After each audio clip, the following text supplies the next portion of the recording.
মোহাম্মদ সাল্লাল্লাহু আলাইহি ওয়াসাল্লামের জীবনের শেষ মুহূর্ত।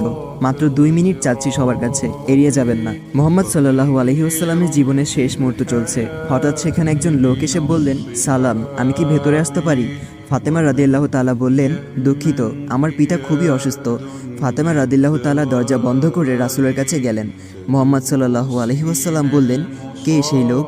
ফাতেমা বললেন, এই প্রথম আমি তাকে দেখেছি, আমি তাকে চিনি না।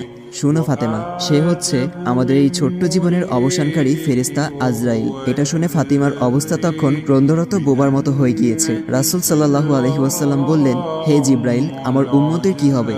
আমার উম্মতের নাজাতের কি হবে?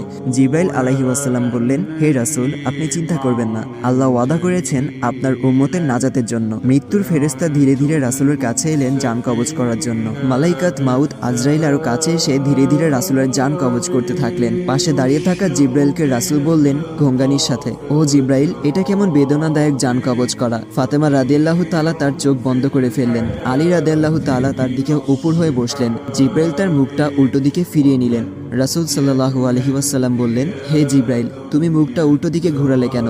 আমার প্রতি তুমি বিরক্ত? জিব্রাইল বললেন, হে রাসূলুল্লাহ, সাকারাতুল মাউতের অবস্থায় আমি আপনাকে কিভাবে দেখে সহ্য করতে পারি? ভয়াবহ ব্যথায় রাসূল ছোট্ট একটি গঙ্গানি দিলেন। রাসূলুল্লাহ সাল্লাল্লাহু আলাইহি ওয়াসাল্লাম বললেন, হে আল্লাহ, সাকারাতুল মাউতটা মানে জান কবজের সময় যতই ভয়াবহ হোক সমস্যা নেই, আমাকে সকল ব্যথা দাও, আমি বরণ করব, কিন্তু আমার উম্মাকে ব্যথা দিও না। রাসূলের শরীরটা ধীরে ধীরে ঠান্ডা হয়ে আসতে লাগলো। তার পা বুক কিছুই নড়ছে না আর।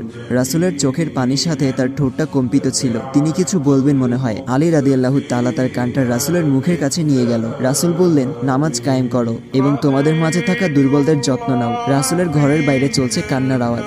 সাহাবীরা একজন আরেকজনকে জড়িয়ে ধরে উচ্চস্বরে কান্নারত। আলী রাদিয়াল্লাহু তাআলা আবার তার কানটা রাসূলের মুখের কাছে ধরলো। রাসূল চোখ ভেজা অবস্থায় বলতে থাকলেন, ইয়া উম্মতি, ইয়া উম্মতি। আল্লাহ আমাদের সবার মাঝে বুঝদান করুন। ভিডিওটি ভালো লাগলে অবশ্যই শেয়ার করবেন।